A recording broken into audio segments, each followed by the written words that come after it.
सुबह से ना माहौल बहुत गर्म था क्योंकि सबको इंतजार था कि महाराष्ट्र सरकार का फाइनली फैसला होने वाला है। फाइनली ये पता चलने वाला है कि असली शिवसेना किसकी है, उद्धव गुट की या फिर शिंदे गुट की। और अब आप ये हेडलाइन पढ़ लीजिए कि अजीत पवार को एनडीए में झटका लगा है। वो क्यों लगा है मैं आपको बताऊंगी। शिंदे वर्सेस उद्धव गुट के फाइनल फैसले में क्या हुआ, देखिए 2 घंटे तक महाराष्ट्र के जो विधानसभा स्पीकर है उन्होंने फैसले को पढ़ा है और मैं आपको वो जो फैसला है वो 2 मिनट में बताने वाली हूँ आसान भाषा में कि ये इतना बड़ा फैसला क्यों था पूरे महाराष्ट्र के लिए, यहाँ तक कि इतनी बड़ी पार्टीज के लिए, बीजेपी, शिवसेना और एनसीपी। तो सबसे पहला पॉइंट रिमझिम के आज के 5 पॉइंट्स में यही रहेगा कि अजीत पवार को कैसे झटका लग गया।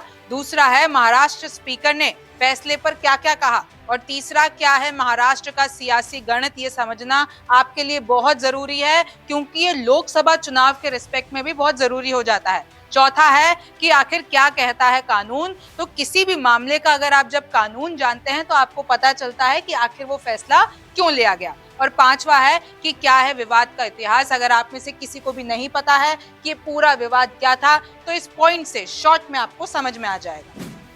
तो सबसे पहला तो यही है कि आखिर अजीत पवार को कैसे झटका लग गया। जब लड़ाई ही उद्धव और शिंदे के बीच में थी, आज जो महाराष्ट्र में विधानसभा स्पीकर फैसला देने वाले थे वो इन दोनों के बीच में देने वाले थे कि भैया असली शिवसेना किसकी है, तो हम अजीत पवार को झटका क्यों लगवा रहे हैं। वो इसलिए क्योंकि एनडीए में आपको पता है 3 साथी हैं, एक तो अजीत पवार, एक शिंदे यानी शिवसेना जो इनकी है और फिर उसमें बीजेपी। और इन तीनों की आपस में बनती नहीं है, इनके गुटों की भी आपस में नहीं बनती है, सबको पता है। और तीनों ये कोशिश करते हैं कि कैसे एक दूसरे के नंबर काट लिए जाए। अभी महाराष्ट्र के सीएम जो हैं वो शिंदे हैं, लेकिन जब एनसीपी तोड़कर शरद पवार को धोखा देकर जब अजीत पवार एनडीए के साथ मिले यानी शिंदे और फडणवीस के साथ आके मिले तो उनको लगा कि मैं भी सीएम बन जाऊं, लेकिन उनके पास शिंदे जितने नंबर नहीं थे। और अगर आज शिंदे के 16 विधायक अयोग्य घोषित हो जाते, हालांकि ऐसा हुआ नहीं है, लेकिन अगर हो जाते तो अजीत पवार हो सकता था कि सीएम बन जाए। और अगर अजीत पवार सीएम नहीं तो फडणवीस भी, मतलब महाराष्ट्र सरकार में कुछ भूचाल आ सकता था, लेकिन ऐसा हुआ नहीं। स्पीकर ने अपने फैसले में इन 16 विधायकों को जो कि शिंदे गुट के हैं उनको अयोग्य घोषित नहीं किया। और तो और उद्धव गुट की भी जीत हुई है। वो ऐसे हुए हैं कि उनके भी जो 14 विधायक हैं उनको भी अयोग्य घोषित नहीं किया। हालांकि शिंदे ने एक याचिका डाली थी लेकिन उस पे स्पीकर ने कहा कि आपने कोई सबूत नहीं दिए हैं तो ना तो हम उद्धव गुट के 14 विधायकों को अयोग्य घोषित कर सकते हैं और ना ही हम शिंदे गुट के 16 विधायक को अयोग्य घोषित कर सकते हैं। तो ये तो हुआ और इससे ऑब्वियसली अजीत पवार को झटका लग गया है क्योंकि अगर ऐसा हो जाता और अगर उद्धव के पक्ष में फैसला जाता तो शायद जो है अजीत दादा सीएम बन जाते। तो ये तो नहीं हो पाया। अब दूसरा पॉइंट आप ये समझेंगे कि महाराष्ट्र स्पीकर ने फैसले पर क्या क्या कहा। देखिए जब महाराष्ट्र स्पीकर ने फैसला पढ़ना शुरू किया था तो उन्होंने 2 घंटे तक वो नहीं रुके और उन्होंने 2 घंटे तक लगातार फैसला पढ़ा है। उनके सामने बेसिकली 3 सवाल थे कि भैया असली शिवसेना किसकी है, उद्धव ठाकरे की जो कि बाल ठाकरे के बेटे हैं, या फिर जो शिंदे हैं जिन्होंने पार्टी से बगावत करके अपनी अलग जो है शिवसेना बना दी। और उनके पास 2 और सवाल ये थे कि कॉन्स्टिट्यूशन और लीडरशिप स्ट्रक्चर किस पार्टी का, या तो शिंदे गुट का ठीक है या फिर उद्धव गुट का ठीक है। और जब ये पूरा विवाद हुआ था, जब शिवसेना टूटी थी, तो जब शिंदे ने एक नया विप जो बना दिया था वो डिसीजन सही था कि नहीं था। अब इन तीनों पर फैसला देने थे। अब आप ये देख लीजिए आखिर स्पीकर ने क्या कहा। सुप्रीम कोर्ट ने 14 दिसंबर 2023 को महाराष्ट्र के विधानसभा स्पीकर को डांट लगाई कि इतना वक्त हो गया है और आप उद्धव और शिंदे गुट के फैसले को लटका कर बैठे हो। आप 10 जनवरी 2024 से पहले फैसला लो वरना अच्छा नहीं होगा कि आखिर असली शिवसेना किसकी है। तो आज फैसले में स्पीकर ने कहा कि सबसे पहले तो 2018 में उद्धव की तरफ से दिया हुआ पार्टी का संविधान हम नहीं मानेंगे, ये मान्य नहीं है। हम तो 1999 वाला संविधान मानेंगे जो कि शिंदे पक्ष में जाता हुआ दिख रहा है। पार्टी के संविधान के हिसाब से शिंदे की पार्टी का जो लीडरशिप ढांचा है वही हम मानेंगे और उद्धव का ठीक नहीं है। उद्धव को कोई हक नहीं था कि जब ये पार्टी टूटी 2022 में तो शिंदे को पार्टी नेता के पद से हटा दे, क्योंकि ये पूरा डिसीजन तो राष्ट्रीय कार्यकारिणी का होता है। स्पीकर ने ये भी कहा कि 21 जून 2022 को फूट पड़ी और उसके बाद से असली शिवसेना शिंदे गुट की है। विधायक के आंकड़े भी शिंदे की तरफ है और उन्होंने ये भी कहा कि मैंने ये सारे फैसले इलेक्शन कमीशन के पास मौजूद दस्तावेज के हिसाब से लिए हैं और सुप्रीम कोर्ट के 10th शेड्यूल के हिसाब से लिए हैं। और अब उद्धव ने भी ऐलान कर दिया है कि हम फिर से सुप्रीम कोर्ट जाएंगे क्योंकि लोकतंत्र के साथ गलत हुआ है, हमारे साथ गलत हुआ है, संविधान का गला घोटा गया है।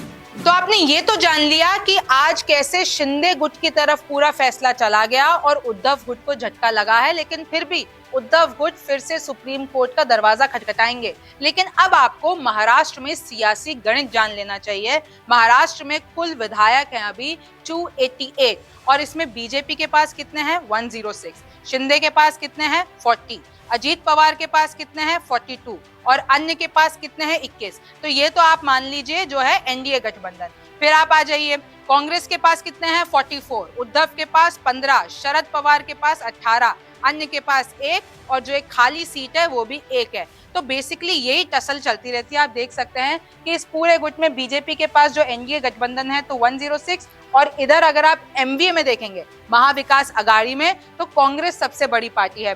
फिर इधर आ जाइए शिंदे और उद्धव। आपको मैं बता दूं कि शिवसेना के 2 भाग हो चुके हैं, एक गुट तो है उद्धव गुट और एक है शिंदे, और शिंदे के पास 40 विधायक हैं और उद्धव के पास 15 है। फिर आप देख लीजिए, आपको पता होगा शरद पवार और अजीत पवार भी टूट चुके हैं, यानी एनसीपी पार्टी भी टूट चुकी है। तो शरद पवार के पास 18 हैं और अजीत पवार 42 होने का दावा करते हैं और अन्य के खाते में इधर 1 है और इधर अन्य के खाते में 21 है। तो ये नंबर्स हैं अभी महाराष्ट्र में। और अगर वैसे भी 16 विधायक आज अयोग्य घोषित हो जाते तो इस पूरी सरकार पे तो कोई फर्क नहीं पड़ता, लेकिन ये हो सकता था कि अजीत पवार को सीएम बना दिया जाता या फिर फडणवीस भी कुछ कह सकते थे। तो ये हुआ महाराष्ट्र में कुल विधायक और पूरा सियासी गणित।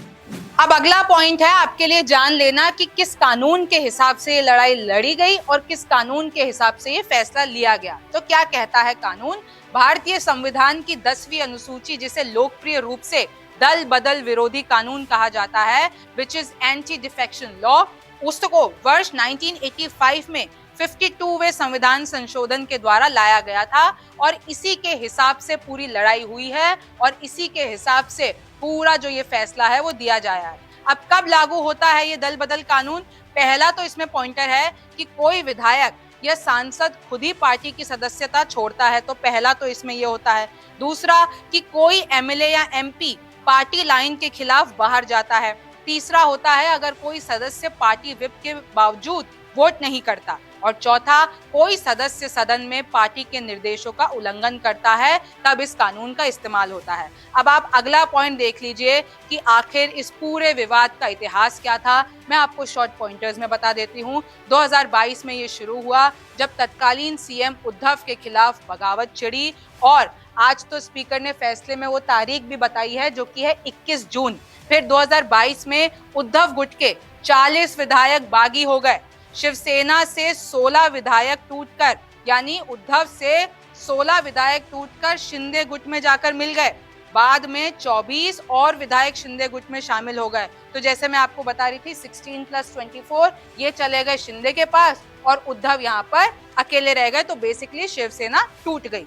फिर शिंदे ने बीजेपी का समर्थन हासिल कर सरकार बनाई। उसके बाद बीजेपी से समर्थन मिलने के बाद एकनाथ शिंदे महाराष्ट्र के सीएम बन गए। फिर शिंदे और उद्धव गुट ने एक दूसरे के खिलाफ याचिकाएं दायर की। दोनों गुटों ने दल बदल कानून के तहत याचिका दी। वो कानून मैं आपको ऑलरेडी समझा चुकी हूँ। स्पीकर पर फैसला लटकाने का आरोप लगा। मैंने आपको इस शुरुआत में बताया था कि सुप्रीम कोर्ट ने फटकार लगाई स्पीकर को, इधर महाराष्ट्र के विधानसभा स्पीकर को, कि इतना वक्त हो गया आप फैसला लटका कर बैठे हुए हो। तो ये उन पे आरोप लगे कि वो जानबूझकर इस फैसले को लटका रहे हैं। स्पीकर की देरी के खिलाफ उद्धव गुट सुप्रीम कोर्ट चला गया और फिर फाइनली सुप्रीम कोर्ट ने ये कहा स्पीकर को कि 10 जनवरी 2024 से पहले आपको किसी भी हालत में फैसला सुनाना होगा। और आज स्पीकर ने फैसला सुना दिया और जीत शिंदे गुट की हुई है। सो आई होप आपको समझ में आ गया होगा कि पूरा विवाद क्या था, कैसे अजीत पवार को एनडीए में झटका लग गया है, कैसे सीएम बनते बनते रह गए हैं। स्थिति जैसी थी अभी वैसी ही है और लोकसभा चुनाव में क्या होगा वो तो वक्त बताएगा, लेकिन शिंदे की जीत इसमें हो चुकी है। लेकिन अब एनडीए में क्या होगा, और श्योरली उद्धव ठाकरे और जितने भी एमवीए वाले उन्होंने कह दिया है कि भैया हम वापस सुप्रीम कोर्ट जाएंगे, वापस से इस फैसले पर क्या होता है वो तो वक्त बताएगा। आप रिमझिम के 5 पॉइंट्स देखते रहिए, न्यूज़ 24 देखते रहिए। मैं हूं रिमझिम जेठानी, फिर मुलाकात होगी। नमस्कार, मैं हूं मानक गुप्ता।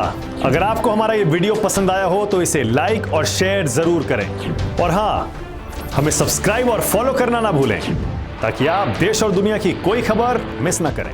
तो जुड़े रहिए हमारे साथ और देखते रहिए न्यूज़ 24।